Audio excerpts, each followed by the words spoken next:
whatever request they are making for me to assist them. So, And when you say, is it minimal in comparison to the two of them, or in relation just generally, objectively?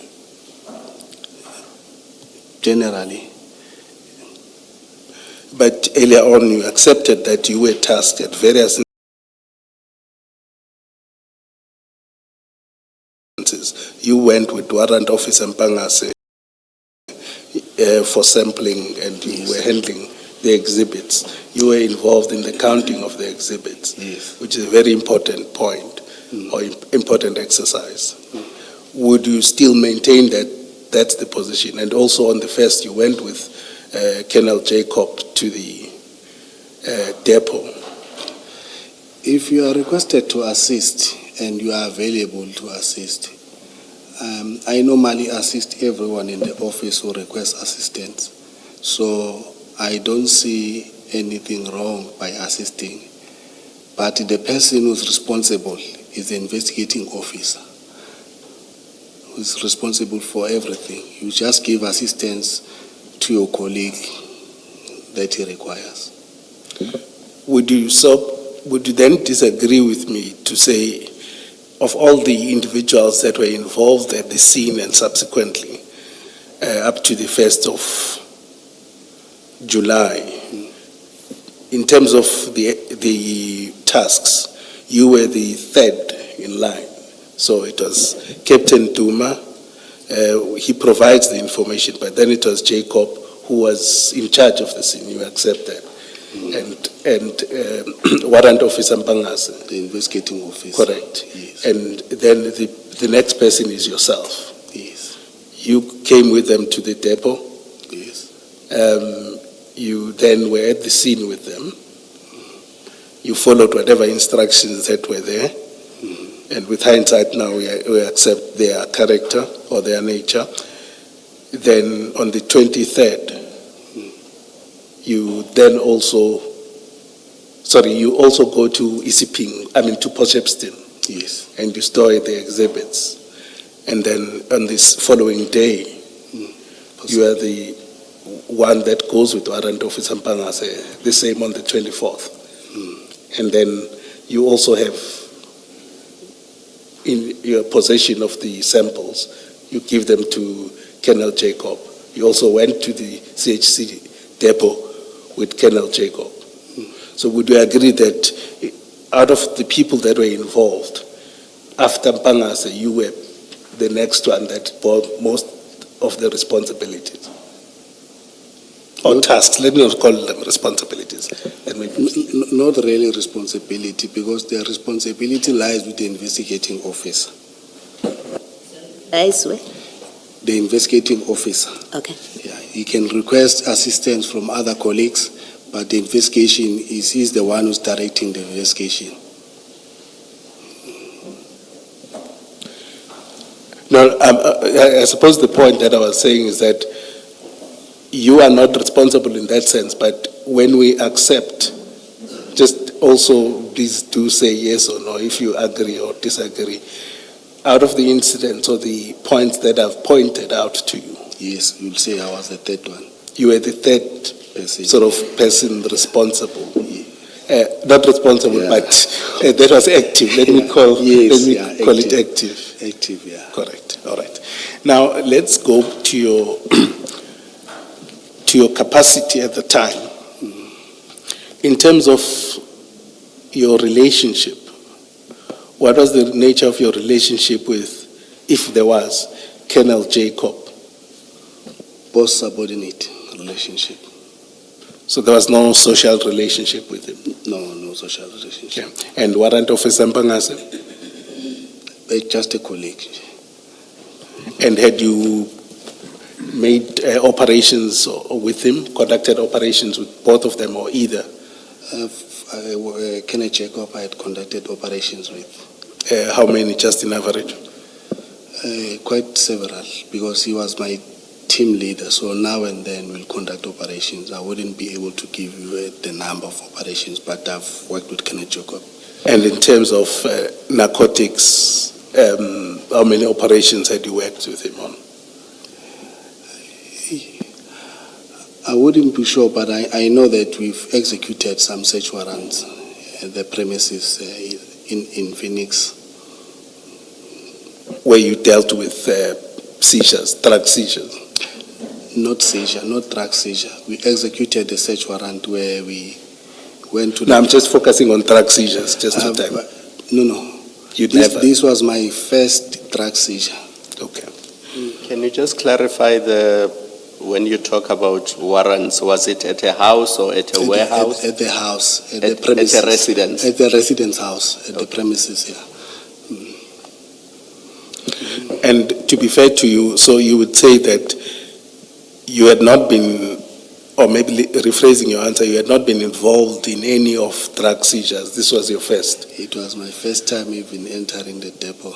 All right. And then at paragraph 6 of your statement, which is, You say it was your first time entering a depot.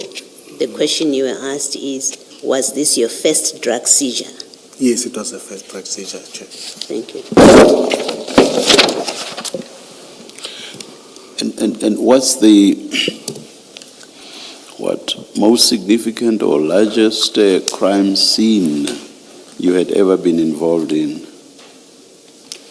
Crime scene, what's the most significant or largest that you had ever been involved in before the CHC Depot seizure? I used to work at serious and violent crime. So I've been exposed to murder crime scenes, cash in transit. I've been to cash in transit before. Okay, all right. Yes. Yes, Mrs. Kakan. thank you. Earlier on, you went, I think there was some issue with Commissioner Baloyi about, at the time, that's in June 2021, I'd like us to focus on June 2021. One is, you say you had not been involved in drugs or anything like that. In the past. Okay. So at the time, equally, were you aware of what was applicable in terms of the law, the national instructions in relation to drug seizures? I would take that would not be the case. No. And specifically to the harbour, no. Say no. so, but generally, you were aware of the national instruction at the time. Yes, I was aware. Okay. I actually also wanted to touch on that. That is the prescripts which you deal with extensively at paragraph 20, including all the several sub-paragraphs and sub-paragraphs. So you've just answered now in response to the last question by Mrs. Kakane that as at 22 June 2021, you were already aware of those prescripts, correct? Yes, I was aware. Yes.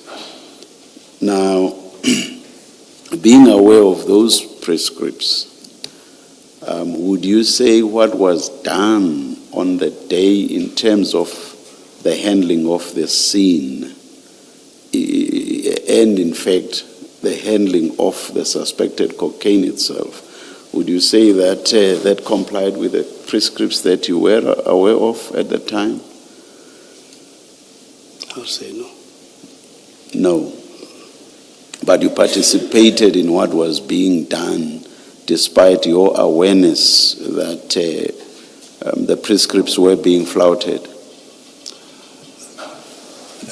I believe, Commissioner, that if the crime scene manager is there and an investigating officer, the responsibility lies with them.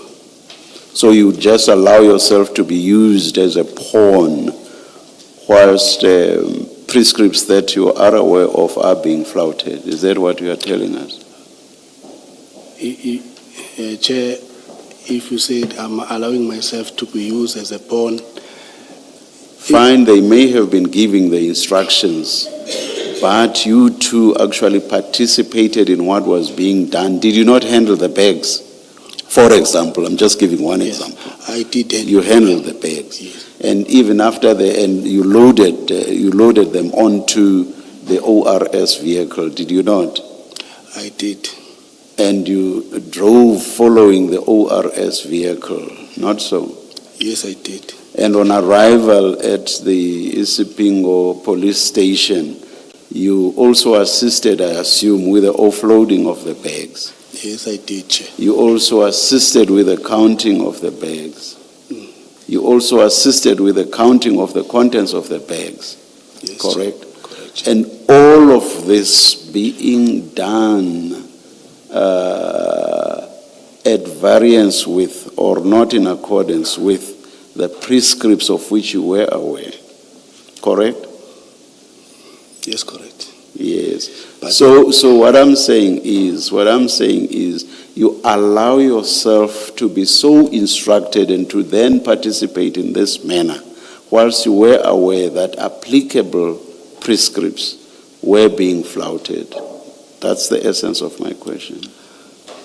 My response to you, Chair, in the police we work with instructions and command. And I know, even Yeah. though I'm not a police Yeah. officer, I know for a fact, and I've heard many police officers say that the only obligation on you is to follow lawful instructions, underline lawful. Am I wrong?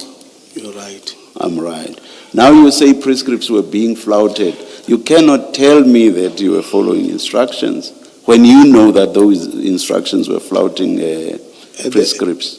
At the point in time, Chair, when this thing was happening, I did not see that the prescriptions are being, they are not being followed. I doubt that that's open to you because Mr. Skakan has started by asking you if you were aware of the prescripts. I also followed up with a similar question and your responses were in the affirmative.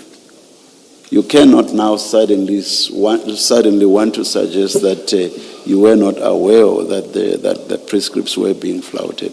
If you knew the prescripts, surely you would also have known that we are now flouting them. But remember, Chair, that this was my first container inspection. A crime scene is a crime scene. If the prescripts, for example, require the senior, or rather the crime scene, what? LCRC. No, the crime scene, the person who conducts this one, the crime scene, what? The person in charge of the crime scene, whatever the title is. Yes, the crime scene commander. You know that the crime scene commander must call the LCRC. Do you not know? I know. You know. Yes. And do you know the importance of that? I will tell you. The importance of that is for the LCRC to be able to take DNA, if there is any, or uplift DNA. The LCRC also to uplift fingerprints, if there are any. The LCRC to also take photographs. They do all of these in accordance with the expertise they have, which is not necessarily expertise that is available throughout SAPS. Am I correct? You're correct, Chair. That was not done. I was instructed to take photos, Chair. But where I am, but where I am is, were you not aware that that was necessary? That is to call the SR, you've already said you were aware that they had to be called, correct? Mm-hmm. And once they are not called, you immediately put at risk the function of the uplifting of DNA, fingerprints. Will you still say that you were not aware that the prescripts were being flouted? One, you knew that the LCRC had to be called. It had not been called. And you started handling those bags without the necessary function by the LCRC having been performed. will you still say that the prescripts were not being flouted? Or that you were not aware that they were being flouted? Will you still say that? Chair, I was given an instruction to take the photos. No, I'm not asking you about photos. I'm asking you about the flouting of prescripts. You said you were not aware. And you say that having said that, you knew that the LCRC had to be called. So surely, at the very least with regard to the calling of the LCRC, you knew that that one prescript was being flouted. Do you agree? I don't agree, Chair. Why not? Because operationally, the commander can make an operational decision and flout the prescript. I like your use of flout. Yes.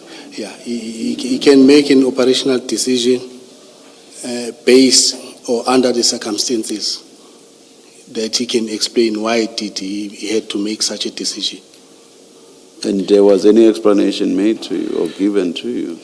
No, I was not given any instruction as to. So if you were not, if that was not given to you, you cannot, as you sit there, say that he did not flout. You do not know. At best for you, you do not know. Do you agree? I think, Chair, the crime scene manager will be able to give a reason as to why he didn't call it. No. It was not my duty. I'm asking you because you state categorically that they were not flouted. So I'm saying, and you say the reason is because the commander may, I'll just loosely say, in the exercise of their discretion, decide not to follow the prescripts strictly. But you've categorically said that they were not flouted. So what I'm saying is, as you sit there, and because you say you were not, or rather no explanation was given to you, so as you sit there, can you say that they were not flouted? Because you do not know what informed the decision or decisions that were taken. So as you sit there, can you say they were not flouted? Because you do not know what informed the decision. Now, with the experience that I have now, I can say yes, they were flouted. But then when this thing was happening on the 22nd, I did not see anything wrong with the decision that was made by Kenneth Jacobs. All right, thank you. You saw nothing wrong with handling those bags and moving them from the container into the motor vehicles and doing the same from the container, from the depot, and doing the same thing at Isipingo. Are you saying you saw nothing wrong in the handling, or that you individuals are holding these exhibits or these bags and therefore corrupting whatever DNA and fingerprint material would have been on the bags? You say you saw nothing wrong with that? I think, Chair, what is most important is firstly the safety of the exhibit. No, I'm not asking you about the safety of the exhibits. I'm asking you on the back of an answer you've given to the chairperson. I'm asking you that, am I understanding you correct, and do you want to repeat that answer as your position, that you saw nothing wrong being done in you taking those bags in your hands, you and the others, putting them onto the ORS vehicle, transporting them to Isipingo, handling them again in the way that you did when you got to Isipingo, the bags and the bricks of suspected cocaine? You say that handling, and when I say handling, I mean putting your hands and fingerprints and whatever is on your bodies onto exhibits where the LCRC has not attempted to uplift fingerprints to get DNA. You say there was nothing wrong in that handling, that way of handling things. We were using protective clothing gloves, Chair. Okay. So you're saying you did not corrupt DNA, you did not corrupt fingerprints in your handling of these? It seems to me you would have necessarily, Yes, you yes. would have. You Yes. accept that you would have done that. Yes, yes. Thank you.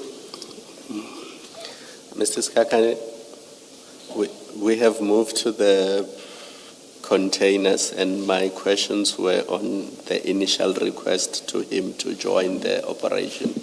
If you're going to come back to that, I will hold my questions until then so that you can continue with the line of questioning where you are now. So I just wanted to get an indication from you. Commissioner, let me be flexible and allow you to ask. No, I want to be in your hands this time. I'm still going to come. No, I was not going to come there on that issue. Let me do that then. Warrant Officer, you said to the chair and to Commissioner Baloyi that this was your first container inspection, correct? Yes, yes. And that, just looking at paragraph 6 of your statement, that at the time you were dealing with economic protected resources. Yes. So large-scale drug investigations were not your area of specialization or primary function. So on the morning of the 22nd of June 2021, when you are suddenly asked by Mpangase to come and assist to follow up in a possible drug bust, as you say, in paragraph 6 of your statement, did you not find that curious and ask yourself, why are you asking me and not other members of the DPCI who often deal with drug busts and drug operations? Why me? I don't know anything about this. I didn't, Chair. You did it, you asked them. I'm still responding, Yes. Chair. Yes. No, I wanted to make sure I heard you correctly. I'm saying, Chair, even if you can look at my statement, on the very same day when we were transporting exhibit from Isipingo to Port Shepstone, we used members from NPVC. The following day when we were going to bag exhibit, members from SANAP were utilized. So in the office, we assist each other across board. There is not this thing that you are from this section, which means you cannot assist on the other section. Obviously, the people who are coming from that section, they take the lead. That is why I'm saying Kenneth Jacob and Warosa Panga said they were from SANAP. So they had to take the lead. For me, I did not even make notes because I knew that the investigating officer and the crime scene manager, they are there. So they know what they are doing because that is their field of expertise. But did you not ask why they chose you and not other members of the team who have expertise? Because you said to the chair now, while you were there, you were asked to take photos.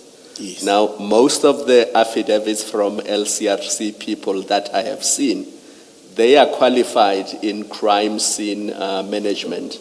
And they even have qualifications as far as taking photos at the crime scene are concerned. Because the location of containers, yesterday we were talking to Colonel Jacob and he was explaining the scene, but there were no photos in front of us explaining the distance between where the container was and the cars that were moving around, and they hindered the ability to count the bags there next to the container.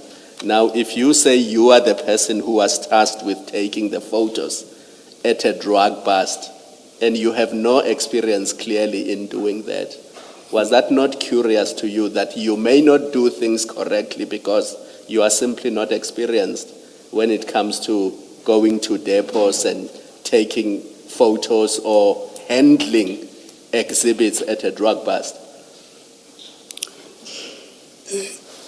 I was taking photos, Kenneth Jacob was also taking photos. So It was also his first time at a depot, by the way. I didn't know that, Chair. That's why we don't have clear photos as we are sitting here. But my question is this. You knew yourself that you had never handled drug busts. You had never been to a depot. So when you get asked for assistance, was it not curious? I mean, why do you ask me? Why not other members who have more experience in this Chair. field? No, Chair, in our office, when the information comes in and there is a person from that section, you assist. When you are at the crime scene, they will provide guidance, regardless of rank. If a person, the information is based on drugs and there are drug members there, then they will take the lead, but the other member will provide backup and assistance. They will be getting directives from those that are responsible, that section that is responsible. Kenneth Sibiya, I'm not faulting you for this, just so that you are clear. But the impression I get, based on what your two senior colleagues had done, is that they deliberately chose somebody who is clueless about these types of matters, so that you wouldn't question them even when they are doing something improper. What is your comment, if you have any? I wouldn't know. I trusted that they are there as experienced people. They will know what to do. I avail myself. If the people saying there's a drug bust, then everybody will need to get these drugs off the street. I was there. But is it fair to say, if they were doing something wrong, you wouldn't be able to question them because you also didn't know how a drug bust gets handled? Yes. That is fair. It's fair. Thank you. Can I just check something that you said in your answer to Commissioner Kumalo? You say you did not take any notes because you were there to assist. Do you not carry a diary, a pocketbook? My understanding of evidence so far is that every police officer has a pocketbook or somewhere where they record what they do, where they are, where they went, and what they did. So when you say you didn't take notes, is it because you don't carry a book? I do carry a pocketbook, but the notes that I was referring to are the ones that are normally taken by the investigating officer, where he gets when he's at the crime scene. He sees who's there, he take the contact numbers and identify people that will submit statements. Those are the kind of notes that I'm talking about. That you're talking about, okay. Yes. But so you have a pocketbook. Yes, I do have Your pocketbook would record what? What goes into your pocketbook for the 22nd of June? the activities that you've done. Okay.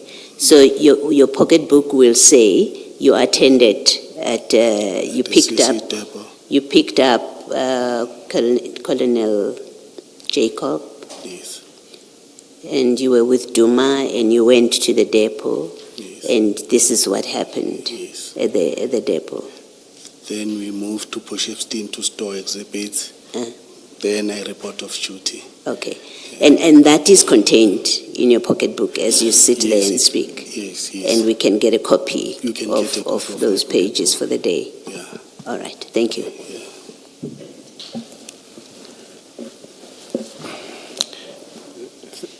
Thank you. I think Commissioner Kumalo took the point I was trying to raise. And I want, but I just want to emphasize one thing maybe, or question, in light of our earlier discussion, or in light of the discussion we also had with Chair. What seems to be the case, or what seems, or the picture that comes out, is that you didn't know, or the prescripts at the time, how things are functioning, so you wouldn't know a lot of things that would have to be complied with at the drug bust, seizures. You wouldn't know anything about sampling equally. Yes. And you wouldn't know anything about valuing destructions and the types of, or the grades of the exhibits. So that wouldn't be, and with that in mind and with hindsight, and literally it's following what Commissioner Kumalo was pointing out, with hindsight, do you not think that you were being put into a situation deliberately so that you are unable to question, as he says. Colonel Jacobs, that is not only on the 22nd, but that's also the 23rd, the 24th, and they also let you handle the samples, and then on the 1st. Just with hindsight. It might be, but I wouldn't know what was they thinking. What was their thinking when they requested assistance from me? Initially, Wanusampangase acted as if because I was in possession of the state car, so he requires my assistance. So I wouldn't know. Now I'm saying, would you, analyzing what is the picture that wouldn't you find that probable that that's what happened? It's possible. They put you in a situation you couldn't. It's possible. Thank you.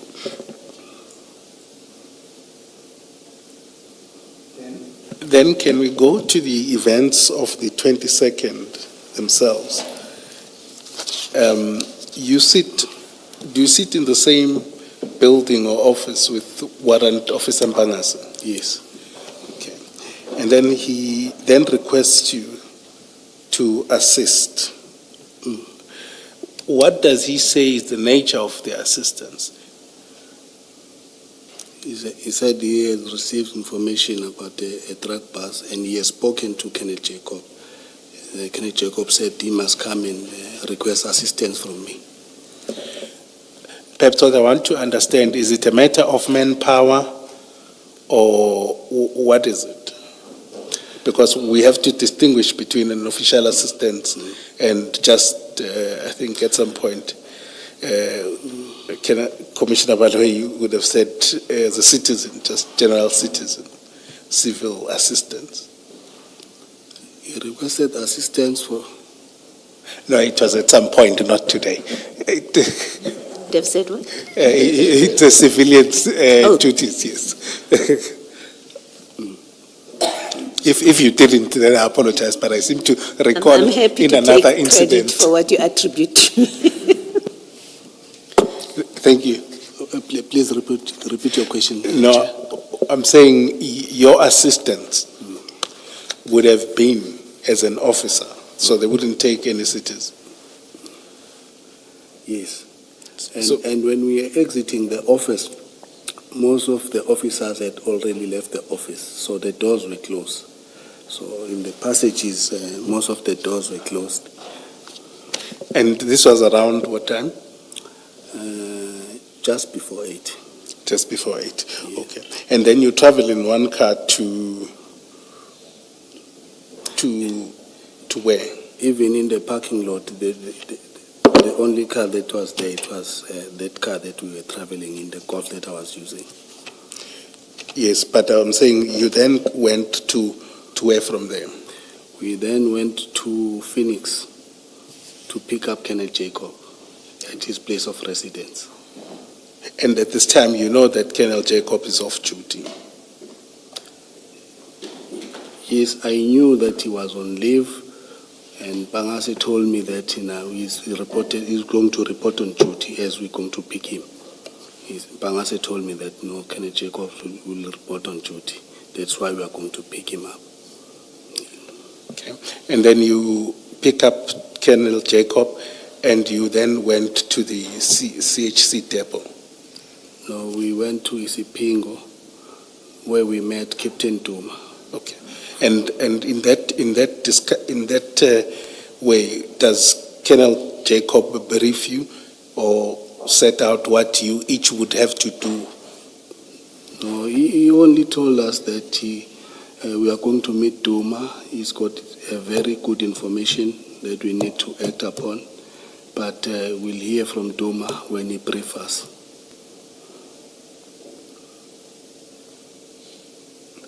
Okay. Then you went to Duma, you met him, and then what was the briefing? Were you present in the briefing itself? And what did he say? I first sat in the car, and then Kenneth Jacob called me and said I must come out. He then introduced me to Captain Duma. Okay, let me just get clarity there. I was driving. You were driving. I'm driving. So was there a discussion between Captain Duma and Colonel Jacobs in your absence? No, Okay. no. But Kenneth Jacob jumped out of the car before because I needed to go around and park. Then after parking, and then Kenneth Jacob called me. Then I went to them. Then he introduced me to Duma. He said, "This is Captain Duma from Crime Intelligence. He's the one with information."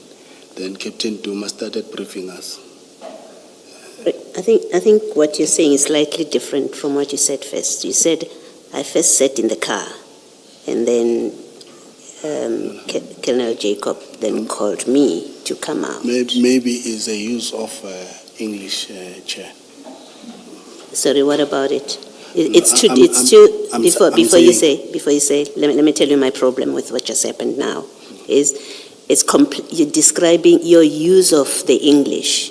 You've described two different things, completely different things. The one is you got there, you sat in the car, Jacobs got out of the car, went to Duma and then called you. That's one, what you said first. The second time you say, he got out, I went and looked for parking, and then he called me to come. It's different facts that are playing out here. The one, you were not with him when he went to speak to Duma and then he called you. The other is you went to look for parking while he waited for you and then he waved for you to come. Can you just explain why they're different? We came around the parking, I stopped, he said stop, he jumped out of the car, I came in the other side of the parking, I parked, then he called me. When he got out of the car, on this now new explanation, when you stopped, he got out of the car, what did he do? He went towards the Duma's car. He went to Duma. He went towards Duma's car. Yes, thank you. I think that's what you had said initially. Thank you. All right. To follow up my point earlier, what I want to establish is whether there was even if it's a small discussion, a short discussion rather, between Duma and Jacob, or there wasn't? No, I don't think there was a discussion. Okay. The question was answered? No. I was saying, is he confident enough to say between Captain Duma, then Captain Duma and Colonel Jacobs, could he say there was any discussion, no matter how brief, in his absence? Or that was the question. And the answer is no, there wasn't. There was no discussion then. But you can't know that. You went and parked. He went to Duma and you went and parked. So you don't know what happened in that time.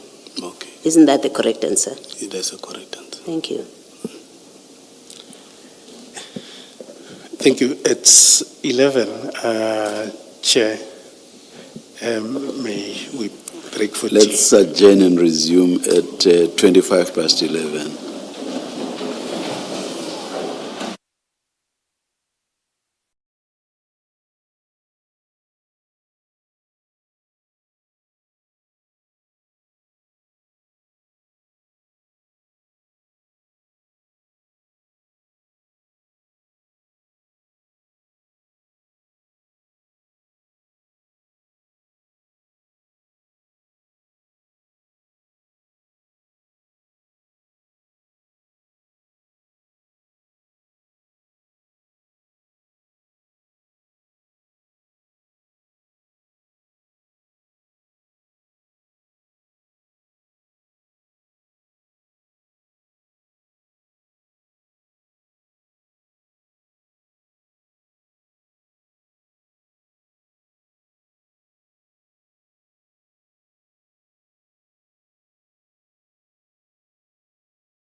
Again, it's 11:24. We are ready to resume. Please switch off your devices. Thank you.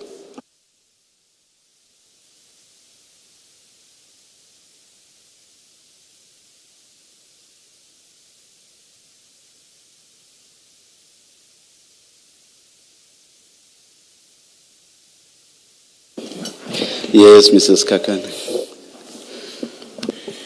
Thank you, Chair and the Commissioners. Just on the logistics,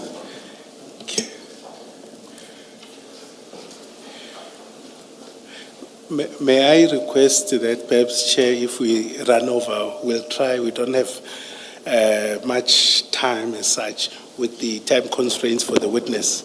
May I request, if needs be, if we go past 1 in terms of lunch? We have a meeting over the lunch Sorry? hour. We have a meeting over the lunch hour. Okay, no, then I understand. We'll just have to adjourn and continue after lunch. Thank you. Kenan? Thank you, Chair. Yes, we were at the discussion that you had with with Captain Duma and Colonel Jacobs, you recall, at the depot, just before the depot. Paragraph, where was it? Let's see.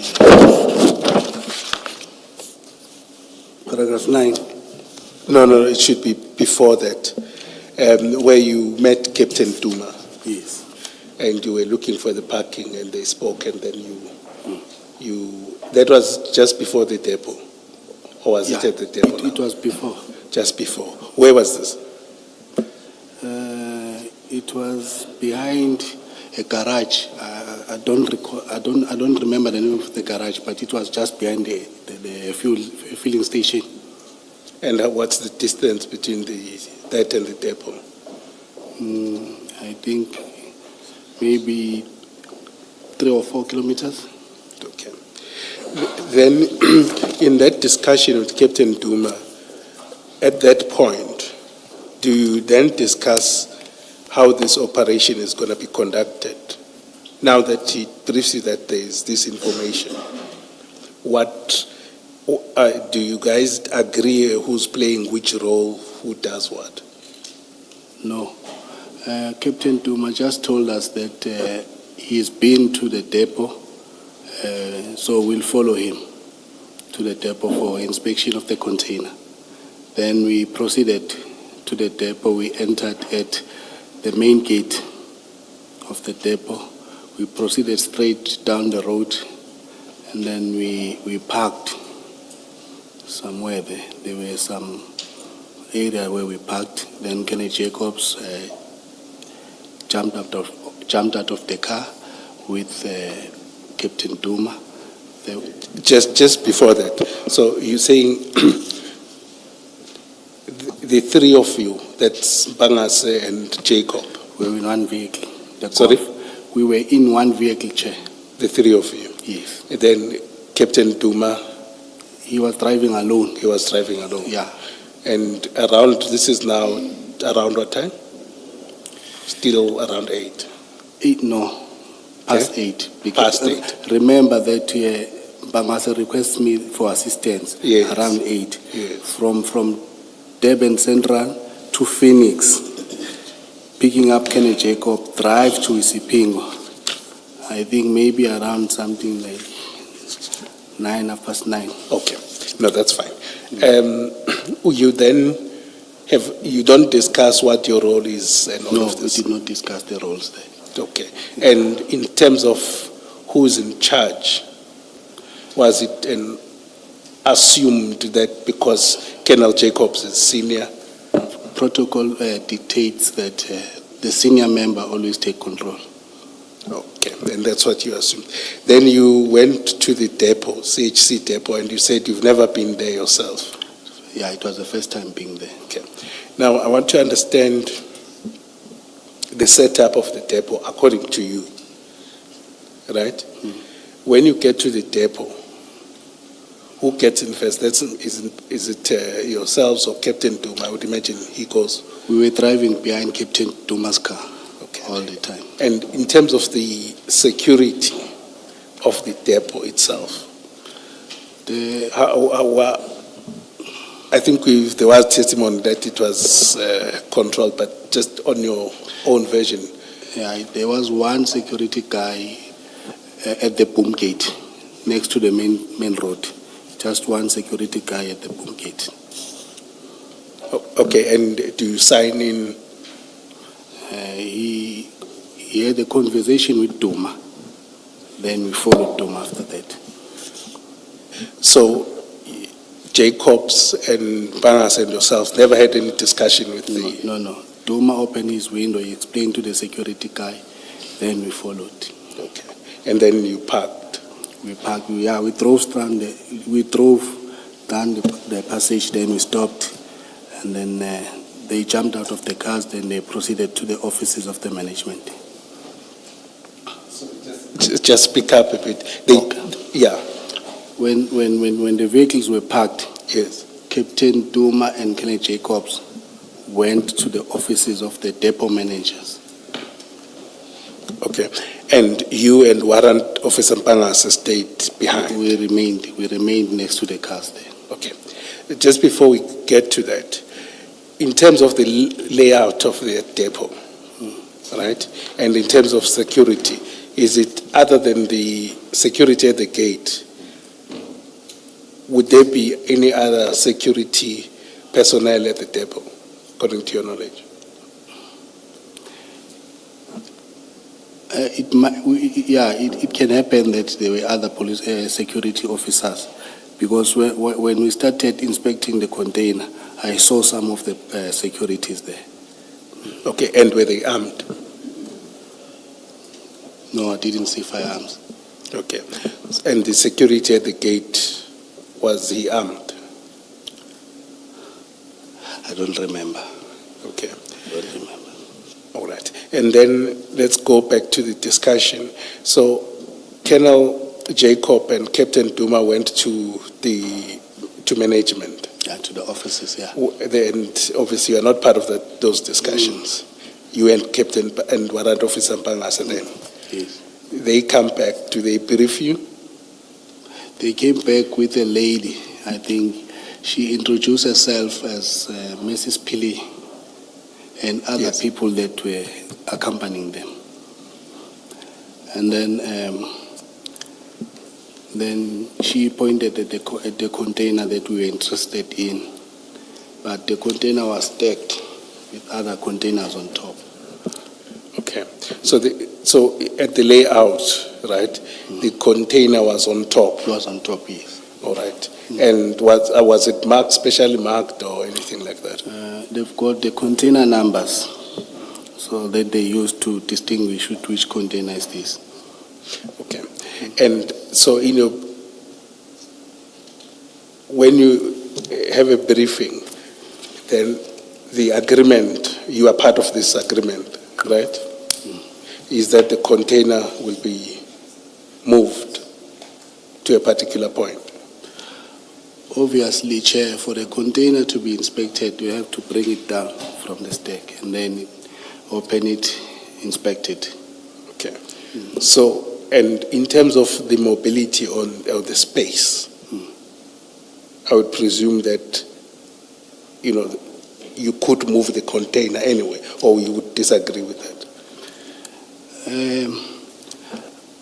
After the other containers were moved for them to be able to reach that container that we were looking for, then the space was not there. So within the depot, you wouldn't be able to move it anywhere, the container? I wouldn't know, because the containers are stacked to maybe even more than 6 meters high. So, but where we were, there was no space. Maybe let me ask the question differently.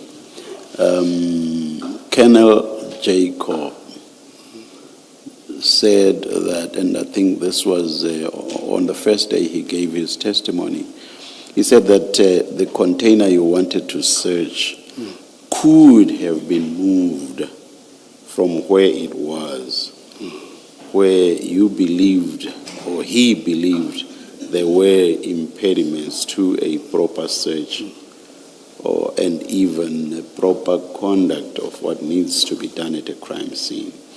And that as a result, or rather he said, the container could be moved to another spot within the depot, another spot at which the search and seizure could then be conducted properly without any hindrance.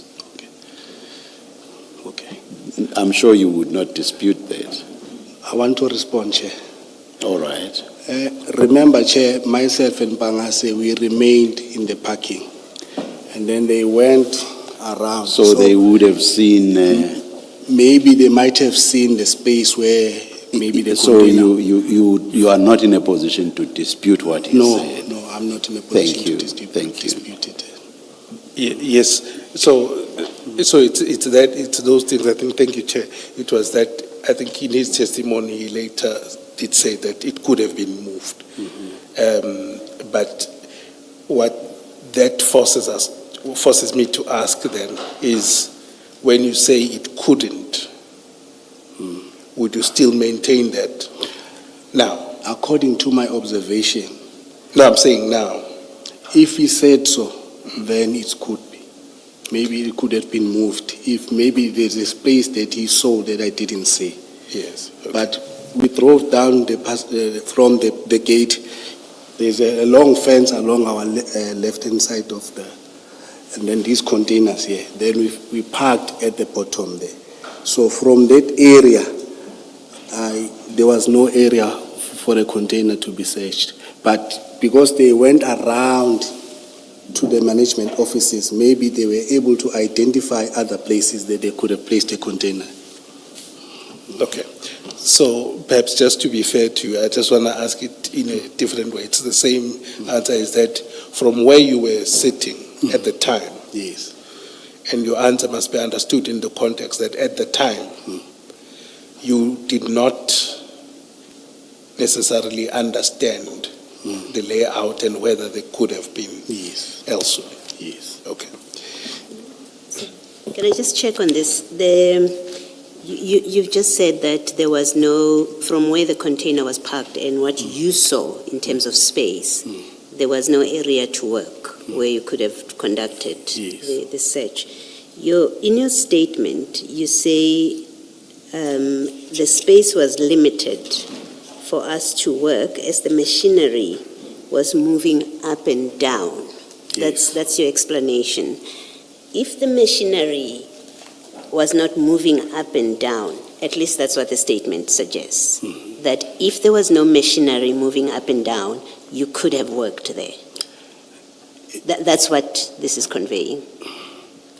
No, Chair, even in between the containers, the space was very minimal for us to be able to lay all the bags. It was going to be very difficult for us to move within the containers there.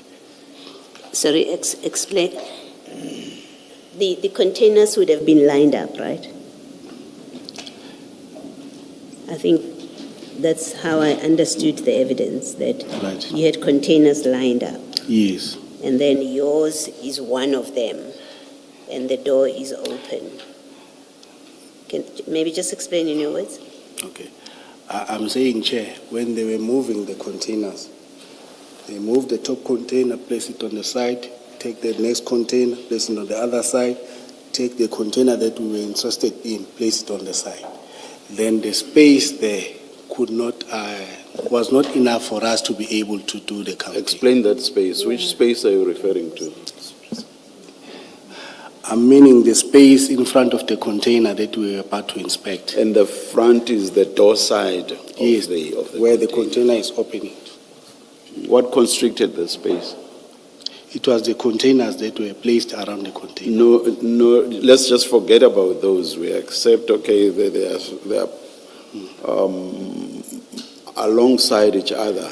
Let's forget about that space. Tell us about the rest of the space. Tell us about I'm the not rest of getting the you, space. Chair, if you are saying I must forget about the containers and tell you. We've heard, I don't mean that becomes irrelevant, no. I'm saying we've fine, thanks, Colonel, we've heard about that, the fact of the containers, let me use parked alongside each other, we've heard about that. Now tell us about the rest of the space. The machinery also was moving. Where exactly was the machinery moving? Picking up containers from the other side of the depot, and there were also other people conducting inspections. But in relation to the space that you wanted, you would otherwise have used, where was the machinery moving? Next to the containers. Where's next? I don't understand, sir, if you say where's next. There's behind, there are sides, there's everything else. You were there, you know it better Behind than and I. in front of the containers.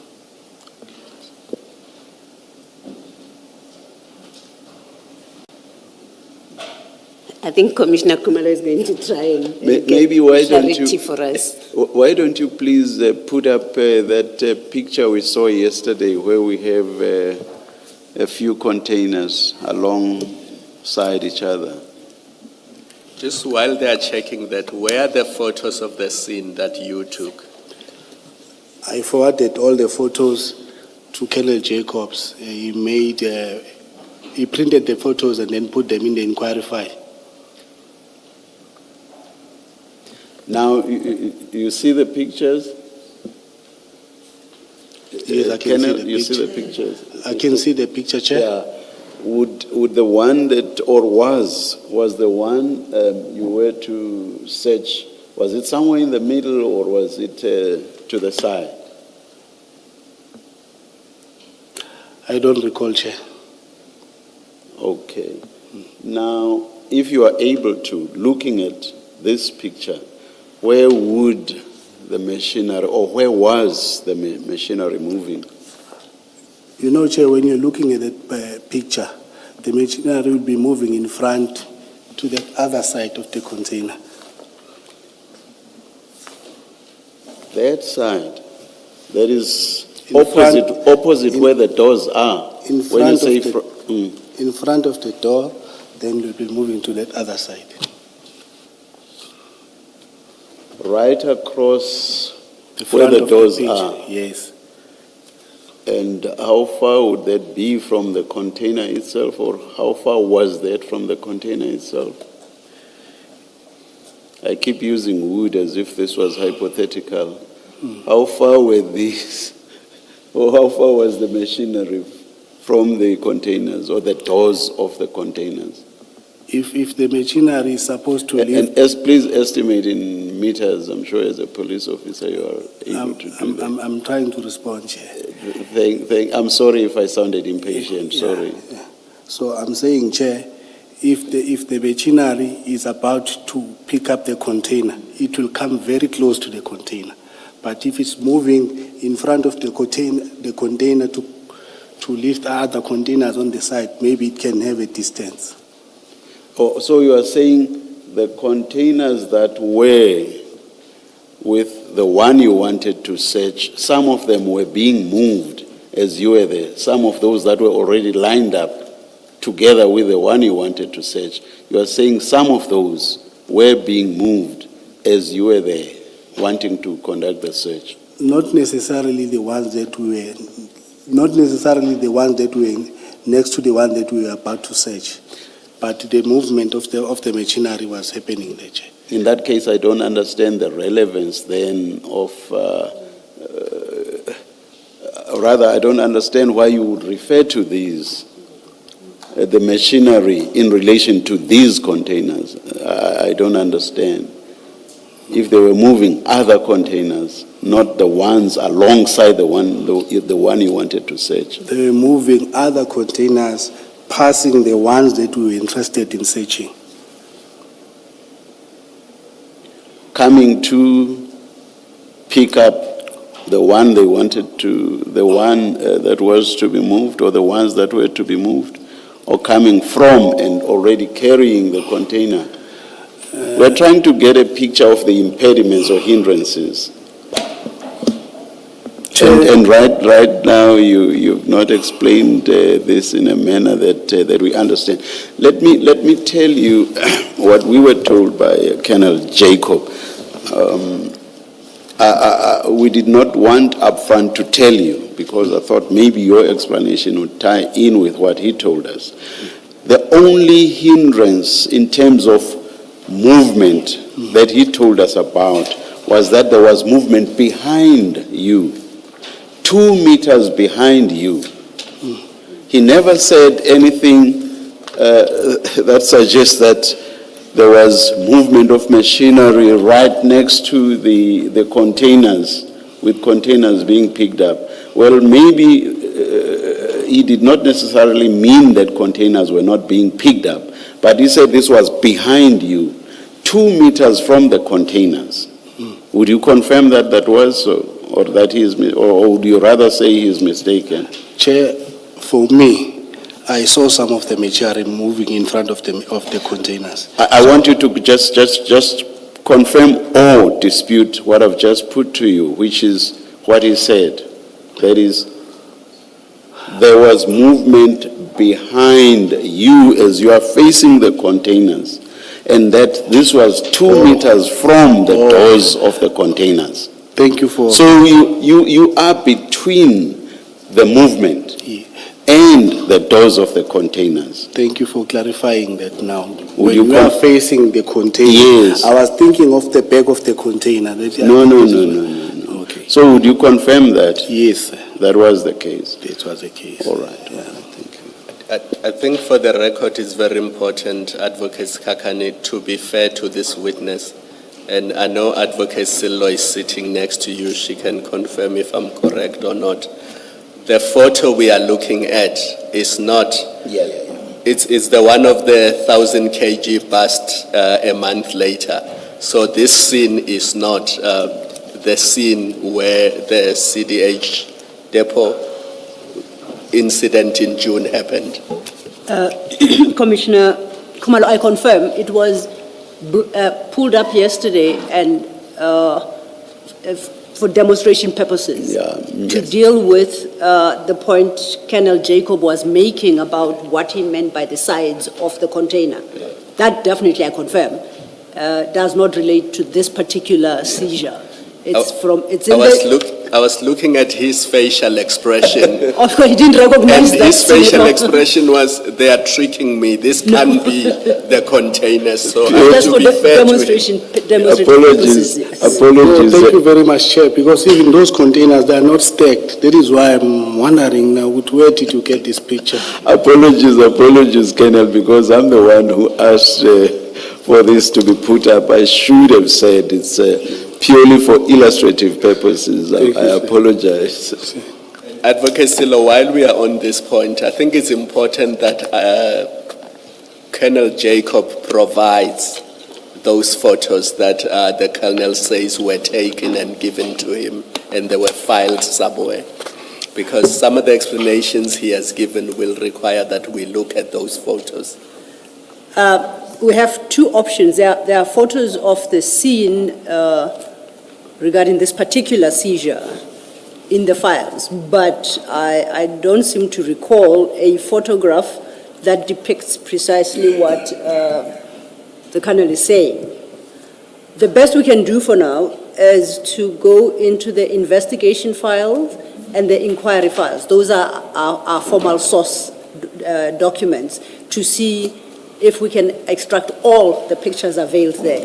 If not, then we'll have to turn to Colonel Jacob and request him to provide such photographs as have not been submitted through the inquiry file or the investigation document. Thank you. Thank you. The transcription does not capture the facial expression, but you should have seen it, and that bothered me. So it could always draw the expression in the transcript. Thank you, Commissioner. So in addition to apologizing to the Colonel for the confusion, I should thank my co-commissioner, Commissioner Kumalo. Can I then go back to my question? Now that the confusion has been cleared, that the doors of the container are open, you are facing the container, the space. You're not inside the container, you're outside the container. My question was, if the machinery, there was no machinery there that was operating, and maybe let me amend it so that it's clearer maybe what I'm asking, that if you had cordoned off an area that prevented machinery from moving in front of there, is there a reason why you wouldn't have been able to inspect the drugs there at the scene, at the depot? I think, Commissioner, considering the magnitude of the bags and the space required for the bags, still we were not going to be able.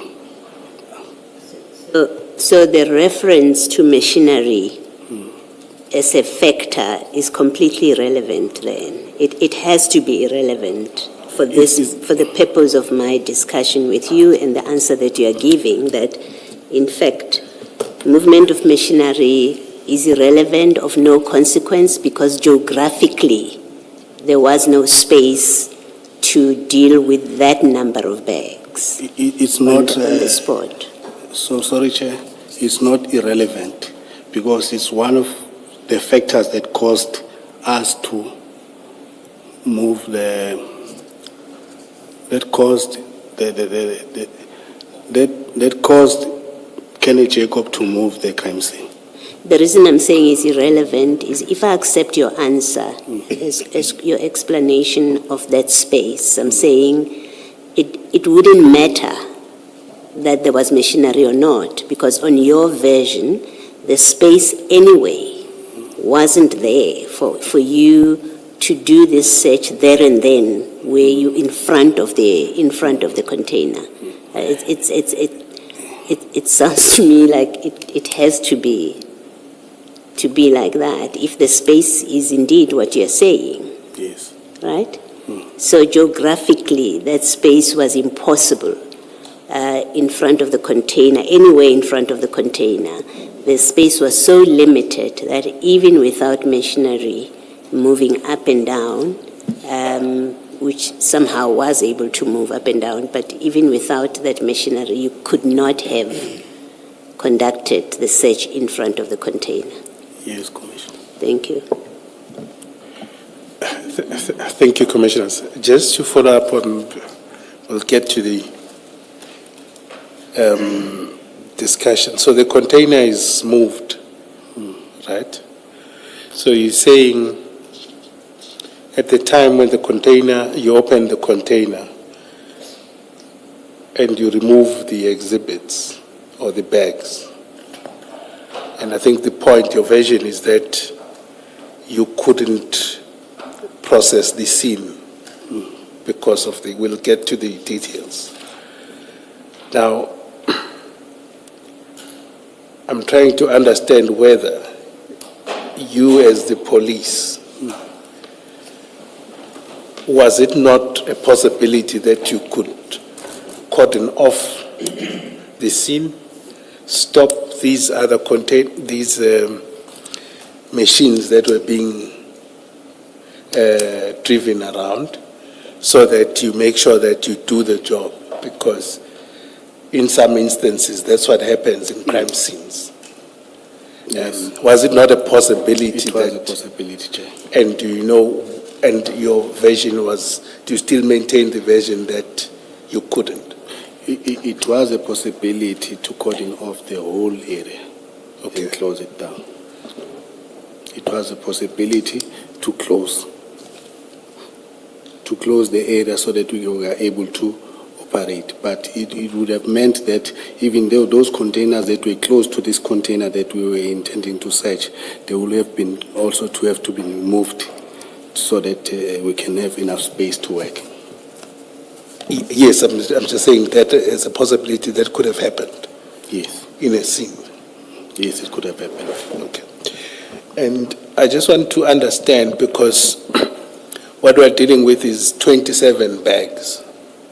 And what I find difficult, can I just ask, when we went to when you went to Ispingo, these bags were laid at the parking lot. Yes. Now, would you say that parking lot, this is now where I want you to compare the two scenes. I wouldn't, it's not a crime scene, but just the areas. Obviously, in a parking lot, again, there's movement. Correct? There is movement, but very minimal. Sure. And it's at the police station. It's at the police station. Yeah. We'll get back to that, but there is movement. It's a busy police station, I would imagine. It's a police station. Yes, a police station. Correct. But you were able to sort of isolate where you were working. Yes. Okay.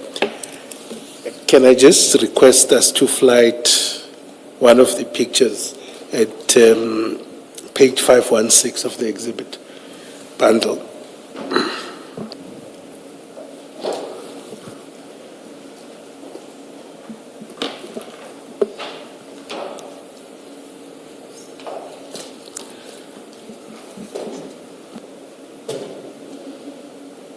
Kakani, in our files, it will be what file?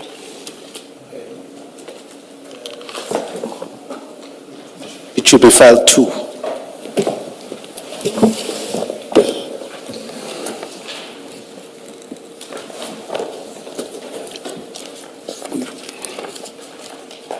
CJC? CJC 242. But I'm interested in pages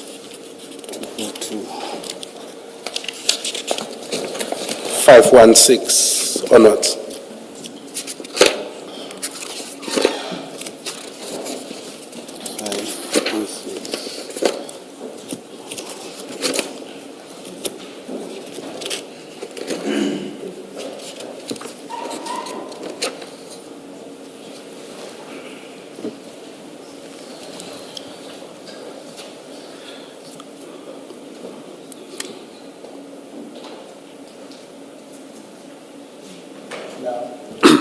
Are you there, Commissioner Baloyi?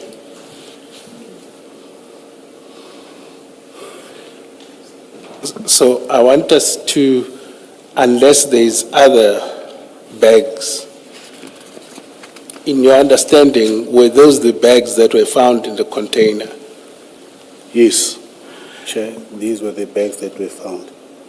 My difficulty is that they seem to have fitted there in a single parking bay. It's not a single parking bay. Okay? It looks like Please- two. Please speak up, please speak up. It's two parking bays. Oh, is it 2? Okay, anyway, let's give it 2, it's fine. But wouldn't that space, you wouldn't have found that space in the depot? Straightly. We would find it. Straightly. It's not the whole of the second parking bay though. They're straddling the line separating the two parking bays, or not? Yeah. Remember, Chair, we're still going to take out exhibits from inside the bag and place them on the side, do the counting on the side. So we needed a little bit more space to do that. And the security also, because while we were there at the depot, once people got to know what it is, there are drugs found, they started coming close. Yeah, we'll go to that. Yeah. My point is, to offload the impression is that you couldn't place these, let's say, at the bags, or unless I'm wrong, you could place these bags Yes. within the depot. Yes. What was, according to you, a difficulty is when you open Yes. these bags Yeah, start with the counting. and starting the counting. Placing them Okay. out of the bags. And obviously what you would say, your version would be that at the parking lot, you then isolated and counted, right? And how long does that take at the police station, the counting? I don't remember exactly how long it took us. but it took us some time because we needed to make sure. We know when you are dealing with such, you need to ensure that your counting is correct. Because on the seizure of that 999, their initial report when they said they have recovered 1,000 bricks. When they recounted now, it was 999. So when you are dealing with such, you need to be sure, because there'll be a whole lot of allegations to say, if you give the initial number, and then now when you recount, it's another number. You must be very careful when you are dealing with such. Okay. Can I then take you to page 518 of the same exhibit?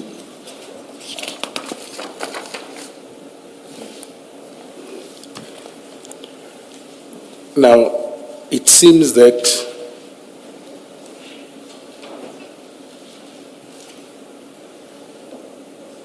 yes. Sorry, I'm just waiting for them to flight it.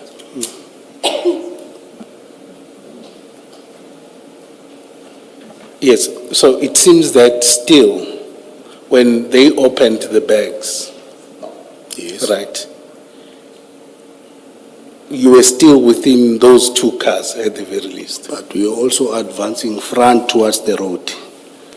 Also, That is towards why the road. That is why you see the bags now are placed on the side.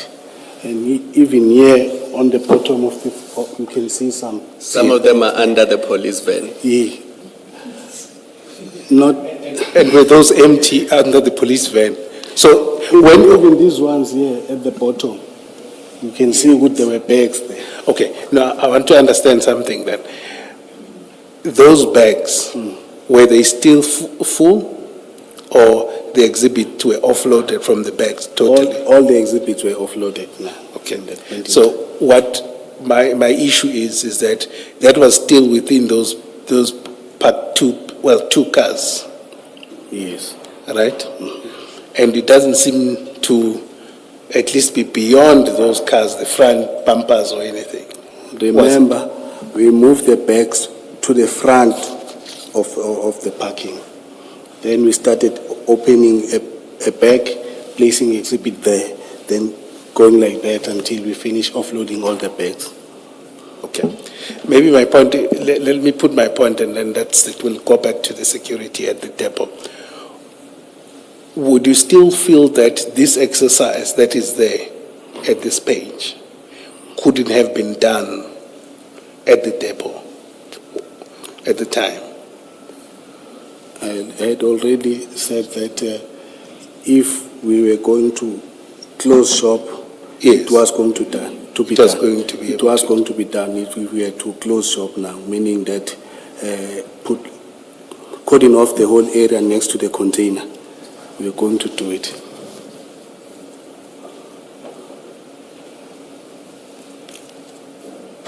All right. Then let's go back to the depot. Right.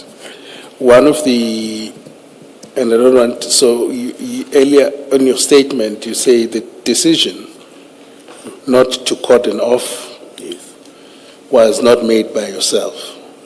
It was made by Jacob, am I correct? Yes.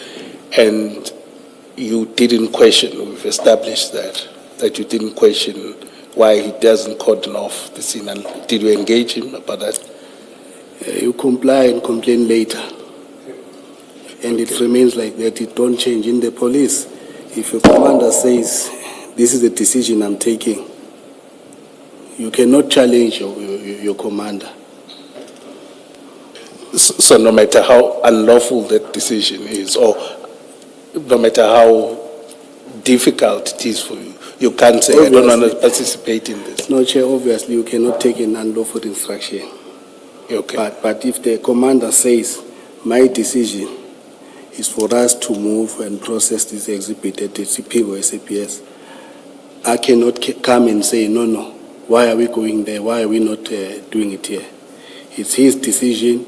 he's responsible for it, then he will need to explain why did he take that decision.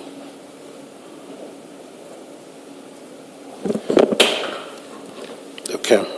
I think we had that debate, I think you had with the chair, for example, about the instruction note and what needs to happen. And I think we had agreed, I thought we had agreed that, you know, you shouldn't follow an unlawful instruction. It was from that context that I was asking, but I'll move on. I'll have my view. Then on the presence, on the security. Now, one of the factors that you highlight in your statement in Paragraph. in agreeing with Colonel Jacobs is the security. You just mentioned that there were a lot of people, right? Could you just elaborate on that for me? And that's one of the things we want to understand is you say that in paragraph 9, sorry, just to locate you. You say there was management of the depot, right? Yes. How many people were from that, from management? I don't recall. But when they came, when Ken Jacob came with the lady, they were not only traveling, the three of them. They had other people also who were there. Okay, so you don't recall the numbers? I don't recall the number. Okay. The DPCI members? It was the three of us. Or it's just the three of you? Yeah. And then there's Captain Duma. Yes. And then you also mentioned ORS members. Mm-hmm. How many were those? You know, I had said I had not made notes. But while we were processing the crime scene, I saw ORS members. I don't know whether maybe it was during or after.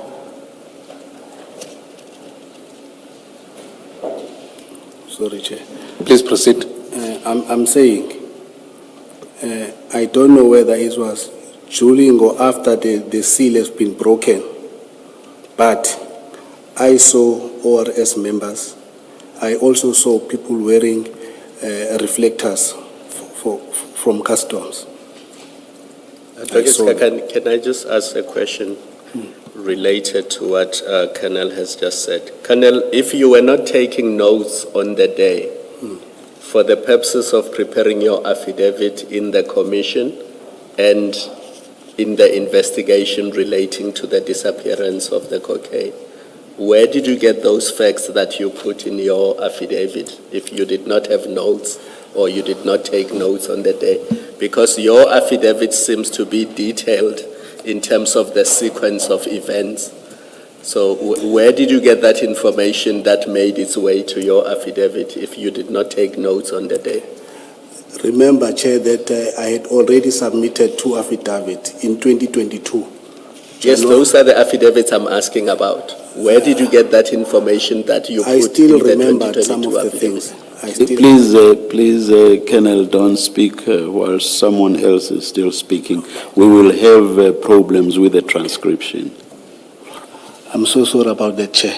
Yes. I'm so sorry. I'm asking about the 2022 affidavit. Yes. Because you did not have or you did not take notes in June 2021 when you were at the scene. So for the purposes of preparing your very first affidavit, Yes. where did you get that information that you set out in that affidavit?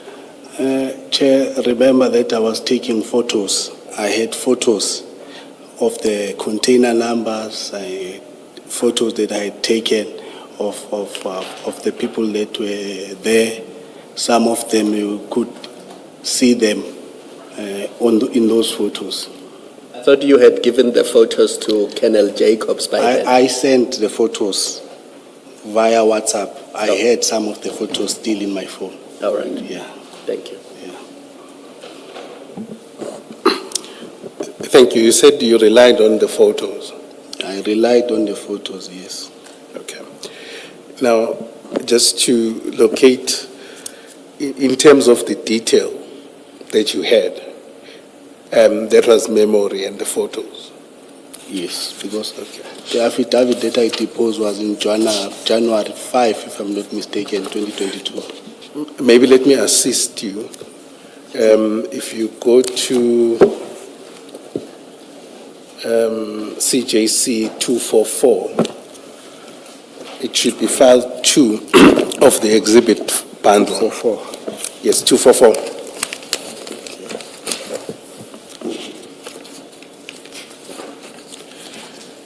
Yeah, And it's- 244 page. Your affidavit there in the inquiry is at page 633. 623.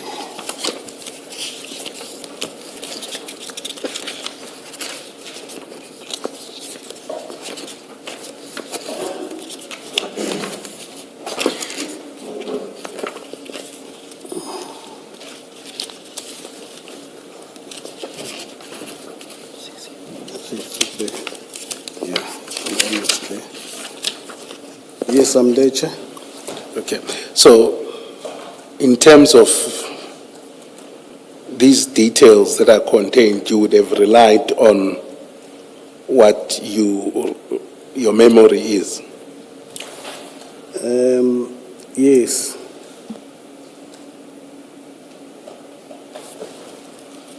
Let me give you an example. Look at 635, paragraph 14. Paragraph 14. Yeah. Those SAP numbers, SAP13 details, the inquiry file numbers, all of those things. Where would you have got that detail from? From the inquiry, before it was taken. So you would have gone back to the inquiry? Yes. And also what is the document that gets signed by Warrant Officer Mpangase, or that he completes? The SAP13 copies also. But the diary also, is it called the diary or what? Which one? Investigation diary.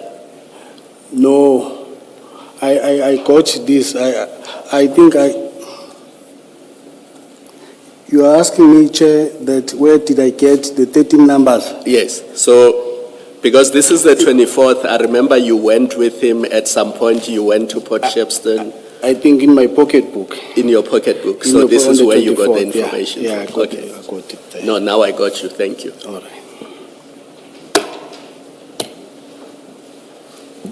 And I think, Commissioner Baloyi, maybe let me not implicate you any further. In terms of the, Sorry, Mr. Skaskan, you're not a witness. in terms of, you said it's in your pocketbook, pocket diary? Yeah. Okay. And just wanted to confirm whether we could be able to get that if we needed to. Yes, I think so. Okay. And in terms of the information that is contained in your statement to the Commission, did you rely on, let not say obviously, on this statement? Most of it comes from these two affidavits that I deposed. This one and the further statement.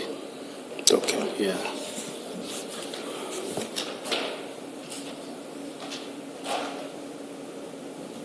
Can I just test something before we forget about it?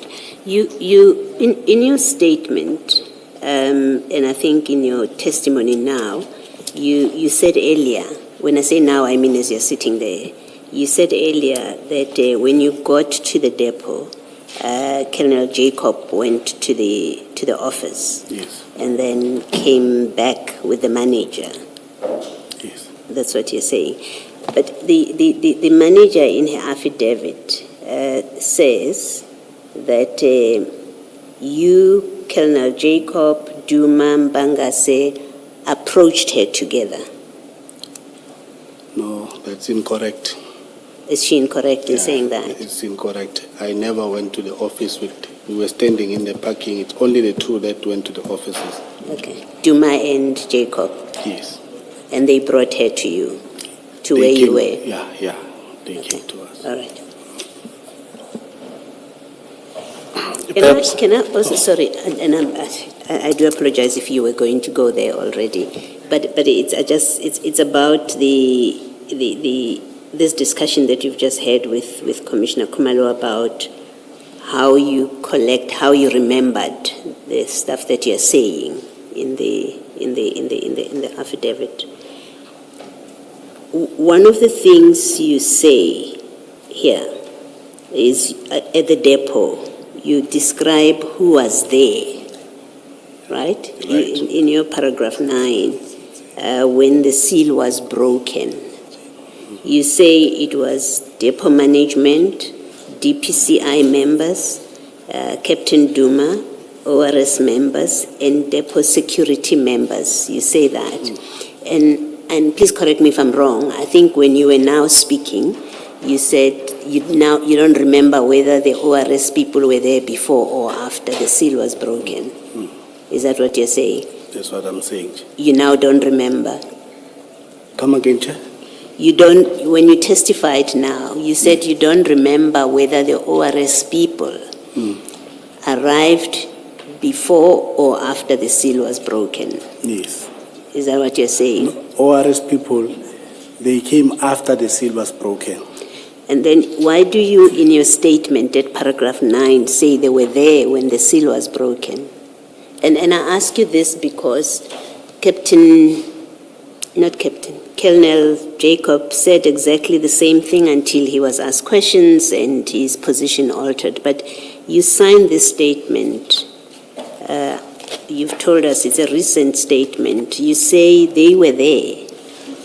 I'm just trying to remember what date we said. You said it was signed on the 1st of June, 26. And then on the 5th of June, you are testifying, you say something different from, in fact, you're now uncertain, when on the 1st of June, you were very certain that the ORS people were there when the seal was broken. You know, Chair, what makes me remember that it was after the seal was broken was the fact that they were requested by Colonel Jacob to assist. After we've inspected the container and we saw there were drugs. That is why I'm sure. I'm saying, yeah, I made a mistake by saying they were there before the seal was broken. So until the 1st of June, which is on Monday, this past Monday, Yes. your recollection was that they were there when the seal was broken. What has happened between the 1st of June and today when you testify on the 5th that now triggered your memory that, oh, they were not there when the seal was broken? Is it the evidence of Jacob? No, Chair. It's the interactions that we are having now, and also my recollection is coming back now. Hence, I'm saying, what makes me to remember is the fact that they were requested after for assistance. Okay. Yeah. All right. Thank you.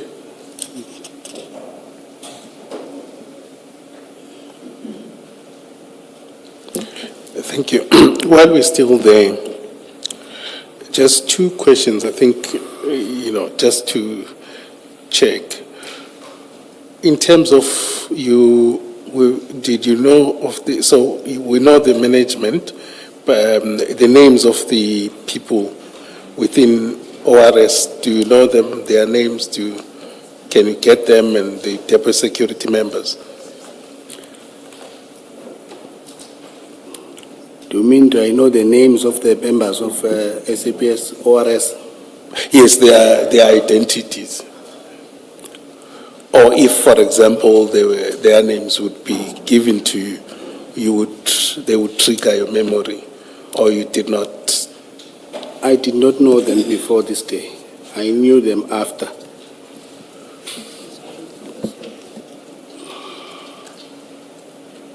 Before we move off, I'm sorry. Before we move off from my topic, in your first statement, you, in addition to ORS people, you said there were customs officials. Why did you say that? And this was your first statement, so this would still have been kind of fresh. It's January 2022. Why did you say there was customs officials? It's because, Chair, when we were at the crime scene, I saw people wearing customs uniform. And then why is it not in your statement before the commission that you filed on Monday? It's not there. Well, the paragraph that I've read doesn't mention. Paragraph 9. Yeah.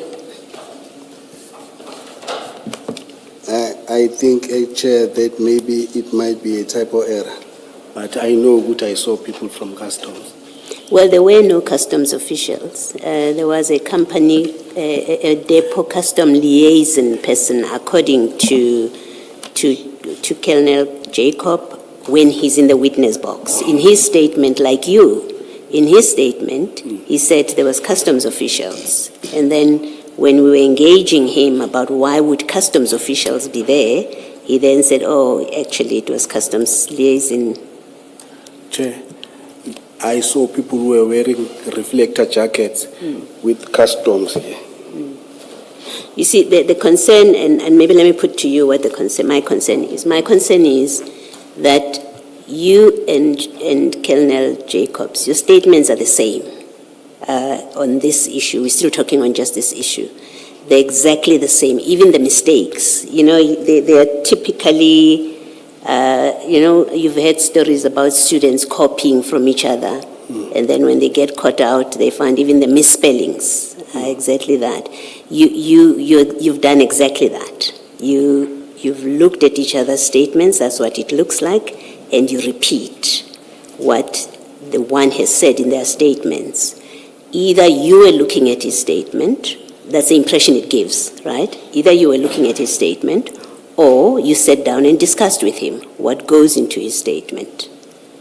That's the problem that I have with what you are now seeking to explain away as recent recollections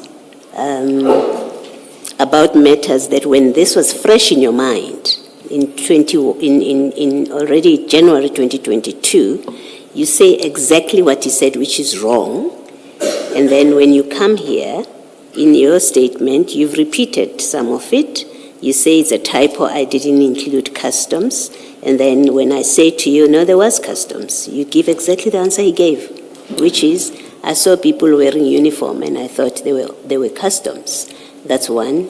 Two, oh, I'm mistaken about ORS, actually, yes. And that he admits when we say, well, ORS governor has filed a statement that says they only came in there to give you a lift with your luggage. And he said, yeah, then I'm mistaken. But that's exactly what you're doing. So I sit here with the impression that you either copied his statement or you sat down and agreed what you were going to put in your statements on this issue. Please disabuse me of that impression if you can. Chair, I never copied his statement, he never copied my statement. Obviously, I report to Colonel Jacob as a unit commander. Now and then we'll have discussions, not to say we are telling each other what to write in your affidavit. No. We might have had discussions about the very same issue, but it was not for the purposes of deposing an affidavit. So one possible explanation from what you're saying is this common mistake of the two of you that you both now correct in the witness stand may be a result of the discussion that you normally have, and you might have discussed this, and that's where it came from. Yes, yes. All right, thank you.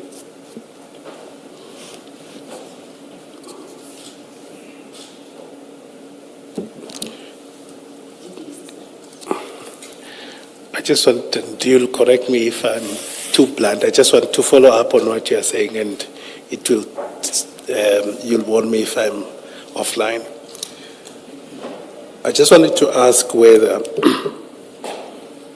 between June or July of 2021 up to the 1st of June 2026, Did Colonel Jacob sought to influence you in any fashion? No. About the statement? No. Thank you. Then let's go back to your statement.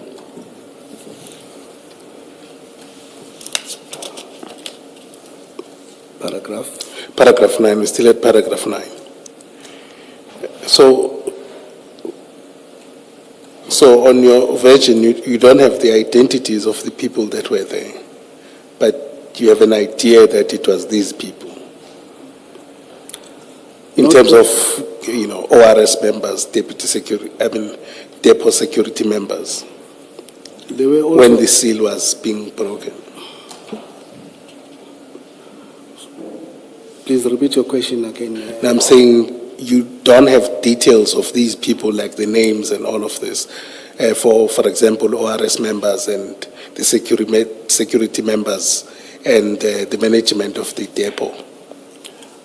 I did not have details as I was not an investigating officer. Normally, an investigating officer will acquire all the details of the people who are at the crime scene, so that in future, if he requires statements from them, he can be able to contact them to obtain those statements. So I saw these people that I'm mentioning here are people that I saw, but these were not the only people who were there when the container was open, when the container was open and when the exhibit were loaded into the vehicle. Okay. So that would be what Colonel Jacob says in terms of details. I'm not getting you. No, I'm saying, you're saying that would be in the possession of the investigating person. Normally at the crime scene, Yes. the investigating officer identify the possible witnesses and acquire their contact details and everybody who's there, so that if he requires statements, he's able to contact those people to depose the affidavit. Okay. No, that's fine. Let's move to your paragraph 10.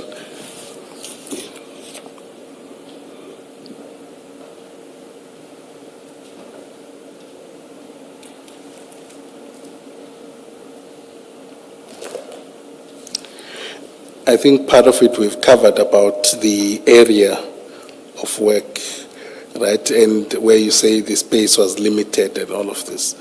Earlier on, you also indicated that the space was becoming crowded. When you say crowded, were there any other, who came other than the members that you now have, other than the persons that we've dealt with, right? Were there any other members, either those ones driving the forklifts around or the equipment that were now coming to the area? There were a lot of people. Some of them, they were wearing overalls, and that is why we are saying that the place became crowded, because there is just a lot of people gathered wanting to see what was seized. And is it the version that there was no control up around that? There was not even an attempt to cordon off or limit the interaction? There was no attempt to cordon off. Okay.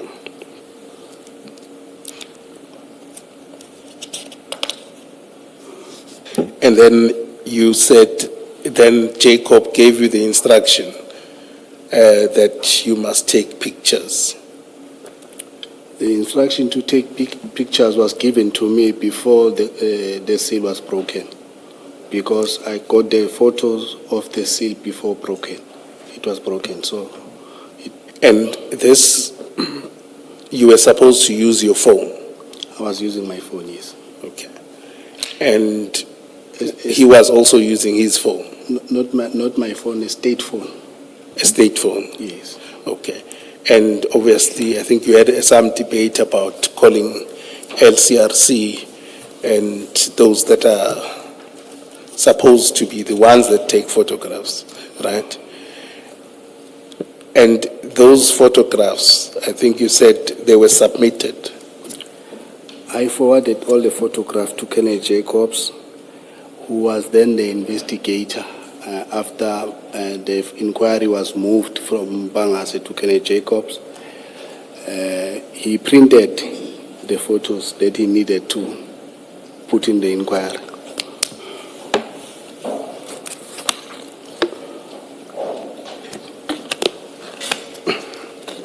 Then from a security perspective, just before we move to the other point, is that one of the issues is that the worry, I think yesterday with Colonel Jacob, was that there could be some invasion or some sort of attack and all of this when you remained at the scene, or at the scene. Do you share his view? I never thought of that. You never thought of that security point? No. I only noticed a whole lot of people very close to the container. And I also felt very uncomfortable with such exhibit, with quite a number of people. The invasion, You're speaking too softly, Colonel. I'm so sorry, Chair. Colonel, just make sure that the people seated at the back there can hear you, because I've just received a complaint now that they cannot hear you. So don't just address Advocate Sikakane, address all of us. I'm sorry about that, Chair. No, that's fine. I'll try and speak louder. Okay. Thank you. So your issue was not necessarily that there could be an attack or anything like that as you process the scene. Your main consideration is that there is now a lot of people that are coming on. So you don't find any issue with moving the exhibit elsewhere?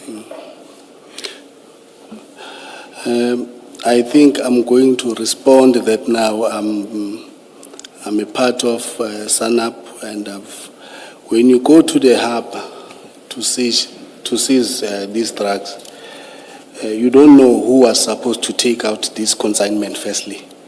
So when you are there, you need to ensure that your safety comes first. And secondly, the safety of the exhibit. That is always at the back of your mind. So when you make decisions, you're always thinking and looking at your safety, considering the fact that we were only 4 members, if I'm counting Doma.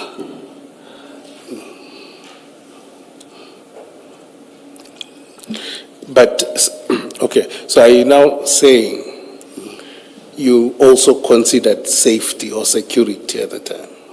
I did. Okay. In my mind, but No, I'm saying then. Then in my mind, it came across my mind. Then, but, okay. But it was not important because I was not in charge. So I'm just talking on how I was looking at things and thinking to myself, because I made no contribution to the decision. And obviously to Colonel Jacobs, who was in charge, if that was his consideration, would you agree with a proposition that you could have called for backup, as it later turned out that you then got help when you were transporting the exhibit? Yes. Okay, Colonel, just to check that the 3 of you were not going to the depot to fetch drugs, you were actually going to conduct a drug bust. Were you armed? Did you take protective measures, the 3 of you, before going to the depot? Did you have weapons with you? I think, Chair, the statement that you are saying that we were not going to fetch drugs, it's a very unfortunate statement, Chair. That's why I'm giving alternatives, just to check that that's not what you were doing. My question is, were you armed? Did you have weapons with you? Yeah, but such statement, because we are mandated to do these things as the DPCI. Yes. Yeah. So I'm always armed when I'm at work. So my question is, on the day, the three of you, were you armed? Yes, I was armed. I cannot comment on behalf of others, Chair, but I was armed. But you were with them. Do you know if they were armed? Yes, they were armed. Okay, so you had taken protective measures on your way to the depot. Yes. And the reason I'm asking you this is because of what you raised, that your first priority is safety. Because you don't know who is also going there to collect the same drugs. So you would take protective measures just in case you are ambushed by people who are also there for different reasons than the reasons you are there for. So I'm establishing those facts. I'm not making findings at this stage. So please don't assume that when I test or I make propositions, is to find out what the facts were. It's not as if the commission has decided that you were there to fetch the drugs. I hope you understand that. We fetched the drugs, we took them to the SAP13 at TCP. We booked them at Port Shepstone. We were instructed to take them to Port Shepstone. We did that, No, Chair. but there's a difference between going to conduct a drug bust because you're suspecting that drugs have been brought into the country illegally. And another scenario is, you know that there's cocaine there, you are just going there to pick it up. That's why I was clarifying that there are different scenarios, and I wanted you to tell us which scenario applied. To me, I had never even met Captain Duma. Yes. I was just informed by Mpangas requesting assistance. Then I gladly said, no, let's go. Then I went. When I got to CHC Depot, there are drugs. That's it. So we were going there to work. Hence, even our superiors were contacted and they were informed that we are going there. In the book at the police station where you work, I'm assuming that when you were told that you must go to this drug bust, there is a document that you complete to say where you are going, what's the operation, for what purpose. Is there such a document? Only now I know of such a document, operational plan, but then I don't recall it was existing at that time. Was there a drill that morning? What happened around 7:20 that morning when you were at your station where you worked in Durban and you were called to say you must go and assist in a drug bust? Isn't there a document that you complete? No. No, I don't know of such a document. You report to your immediate commander of all the activities that you are about to partake. So you just inform him. And you do that before you go or when you come back? Before you go. So on the Or day, after food, you can do it also after you come back. But in this instance, I went to Captain Majola's office, who was acting because Colonel Jacob was on leave. yes. And then Captain Majola's office was locked, but I contacted him. Hence, he allowed me to assist again on the 23rd and on the 24th. Right. And I'm glad you mentioned that because we were looking for that name at some point. We didn't have it. So I'm glad that you have now clarified that point. He is retired now. No, we can still find him. Don't worry. Yeah. Thank you. I can even find him for you, Chair. Thank you, Mr. Skakan. Thank you.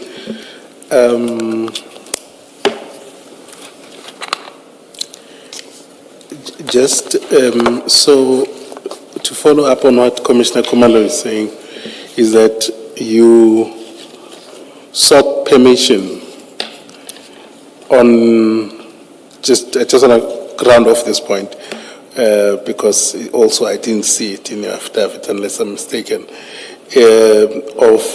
that you sought permission from your immediate commander. I informed him to say, KP, I've been requested by Warantu Sampangase to assist him. He said, no problem. Okay. And on both, I would imagine, on the 22nd, 23rd, and 24th? Yes. Because he was the person placing me on duty. Then in the morning on the 23rd, I briefed him of what has transpired on the 22nd. Then he was all right. Then again, when Pangase came to my office now after my meeting, I went back to Captain Majola and told him that Pangase again is saying we need to go and bag the exhibit. He then said to me, no, just carry on, can assist him because we are not busy with anything at the present moment. And is there any particular reason that, that detail for seeking permission is not in your statement? There is no reason. There is literally no reason. Okay. Yeah. But I report to Majola. Every morning he signed my pocketbook, placing me on duty. So I need to account for the day as to what I did.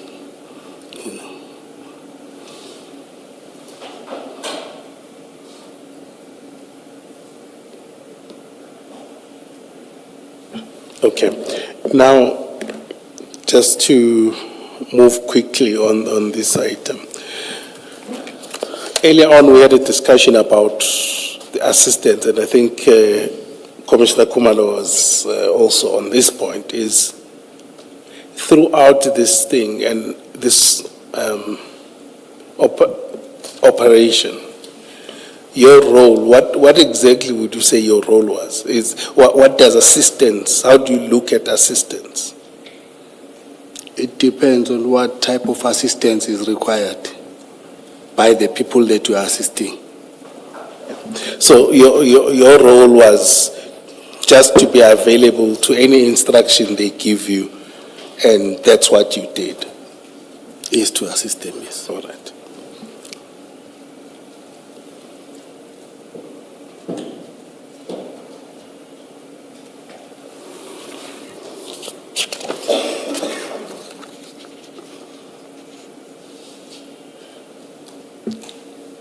So you then go to, there's a decision that's taken, I don't need to go into too much detail. It's taken to go to Isipingo, right? And you align with that decision, and then you go to Isipingo, right? Yes. And I think the statement is also that there were other members that were called to assist. Yes, from ORS, we were also conducting inspection. Then Kenneth Jacob requested, after seeing a vehicle, requested them to assist us in taking the exhibit to the police station. Okay. Then you go to the police station in...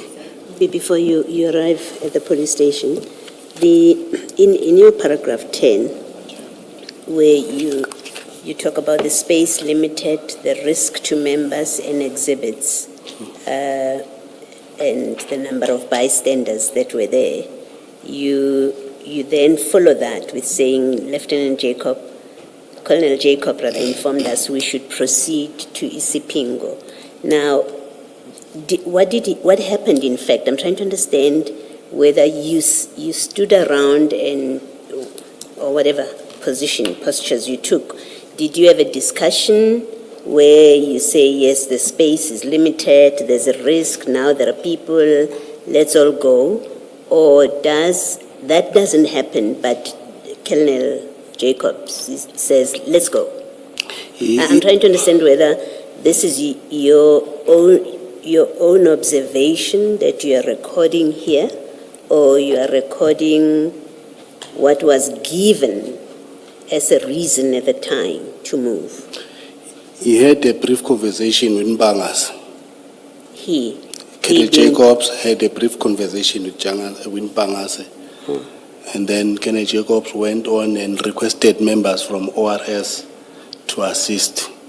Then he then informed us that they are going to come, they will be assisting us, then we need to load the bags and go to Isipingo. Okay. My question is about what happens before he approaches the members. And I'm trying to understand what you've written here. Where you say the space was limited. You see where I'm reading in that paragraph 10. And then you also say there was also a risk to members and exhibits, and then a number of bystanders were observing the activities. So that's you making your observation. Is that, I'm trying to understand that. Is that you recording your observation to us, or this is what was discussed with you by Jacob and Mbangase and maybe Duma?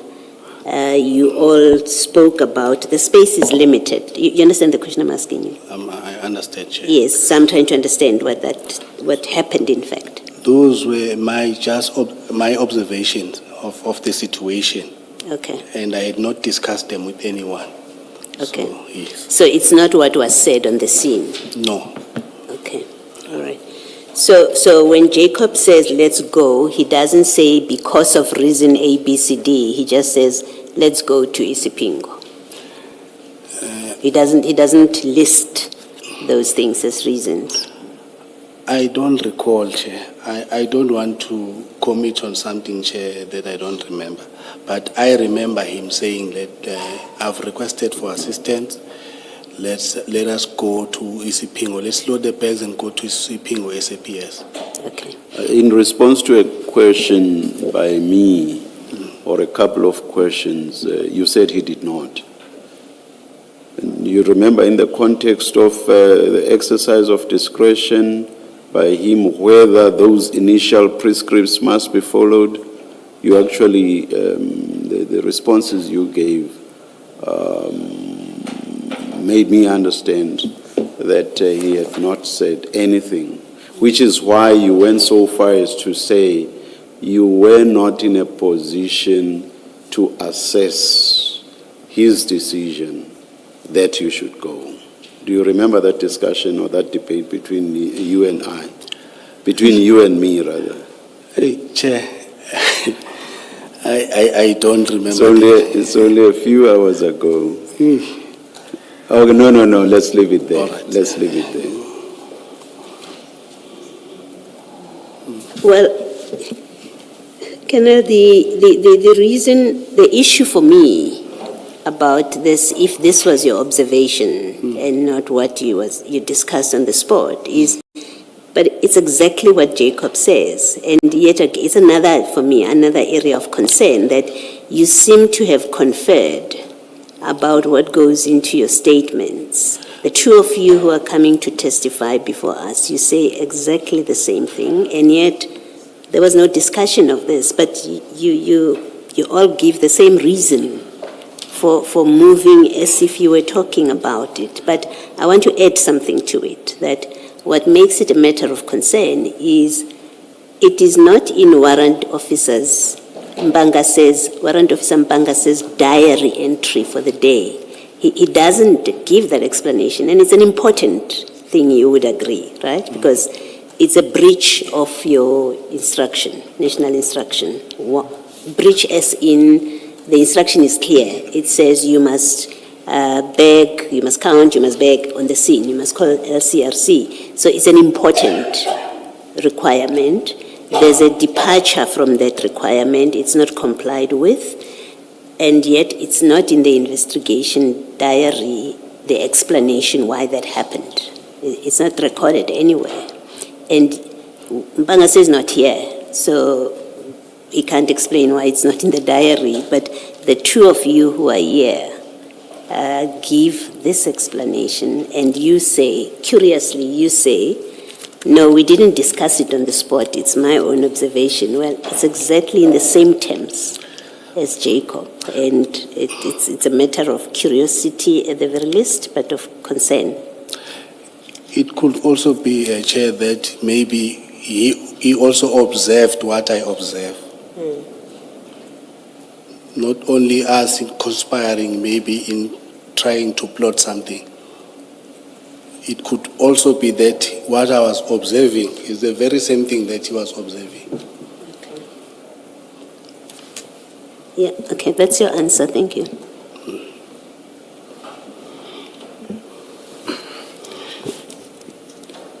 Colonel, I just want to understand, I think earlier we had some issue about the details about ORS members that were present.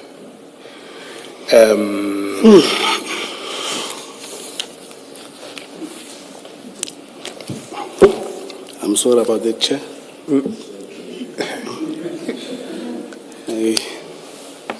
No, that's fine. Yeah. Down your statement at paragraph 11, you then identify the members. You identify Sergeant Govender and Sergeant Mkhize. Where were these members? Where are they attached? They are working at the harbour. That is why they are ORS members. Also, these are the ORS members that were present. And where These are sorry? Sorry to interject. No. Apologies. These members, they report at the harbour, ORS. Yes. So earlier on when we had this discussion, it was about the names of the peoples that were there, right? These ones came after Sergeant Govender and Sergeant Mkhize. They came after our chair. When you were leaving, they were not present at the breaking of the seal. These two were not the only two members that were there from the harbour. There were a group of members from the harbour. Gavin Jacob went and requested assistance in terms of them providing us with transport. So these are the two that came from those that were there at the harbour, at the depot, I'm sorry.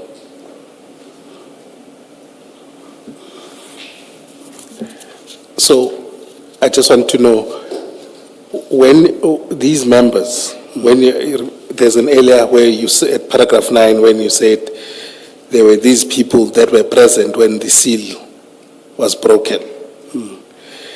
I just want to verify whether Sergeant Govender and Sergeant Mkhize were present then or not. I retracted my statement to say all the ORS members, they came after the seal. Oh, I see. Yes. Okay. And just for clarity, when you say harbour and ORS, you mean the same thing? It's the same thing, yeah. Okay.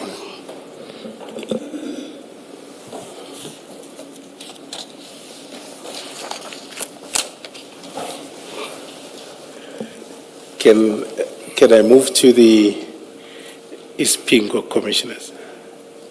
You finally covered. No, feel free to. Okay. No, feel free to. Yes. Okay. It's not 1 o'clock yet. Okay. No, that's fine.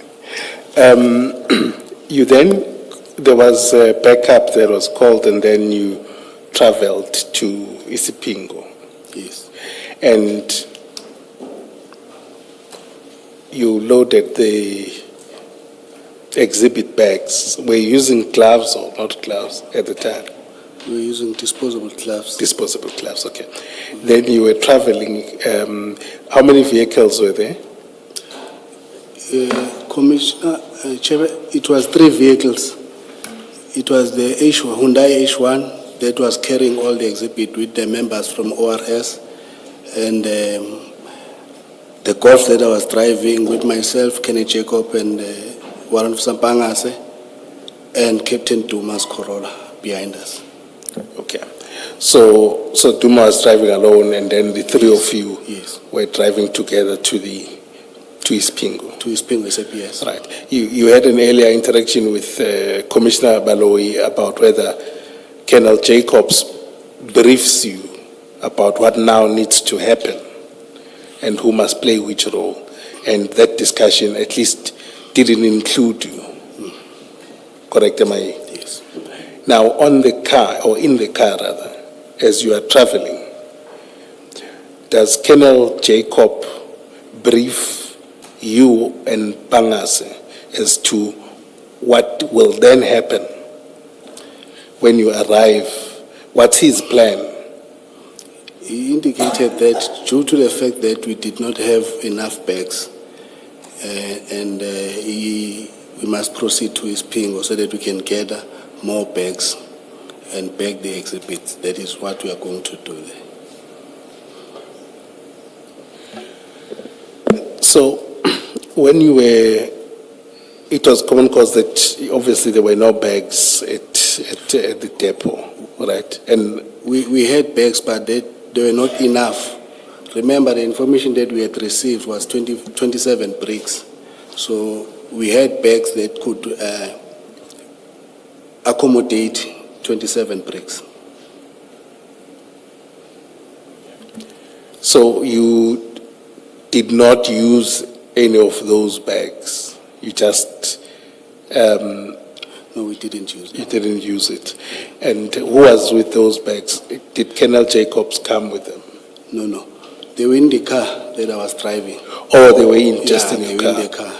Okay. Normally, we have exhibit bags in our car.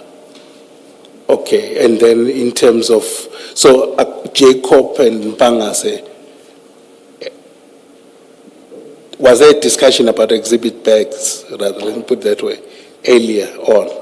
Or you discovered when you were there that this is not enough what I have, or what you have? I don't recall, but I knew that I've got bags that can manage 27. And when Bricks. when do you make this discovery? It was not a discovery. I knew that I'm carrying forensic bags, the reflector jacket in the car. So is it as, I'm trying to distinguish whether it's as you leave your office? No.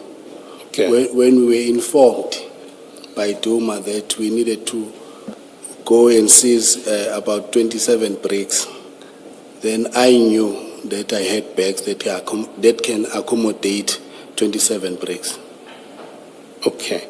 So you were just inadvertently, it's just that you had bags in your car. Yes. Otherwise, no one else had arranged for bags. No one talked about bags. Okay. Yeah. And then throughout the process, there was a discussion about these bags that you had, and that they were not enough.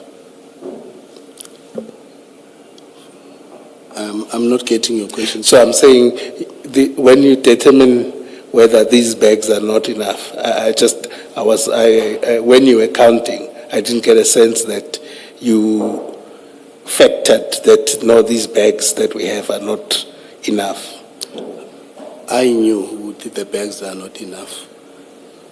Okay, and did you discuss that with anyone? I don't recall discussing it with them. Okay, so you then you are traveling to Ispingo, and then you arrive there, right? Right. When you get off the car, right, where does Colonel Jacobs go? Does he go anywhere, or who goes to inside the police station, rather? Firstly, it was Colonel Jacobs who went and called the SAP13. And then he came back with Warrant Officer Perumal. Okay, so Warrant Officer Perumal was the SAP13 clerk? Yeah. Okay.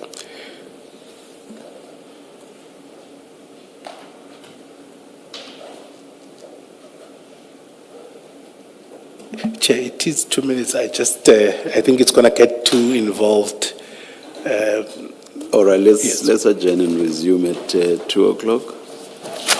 Thank you.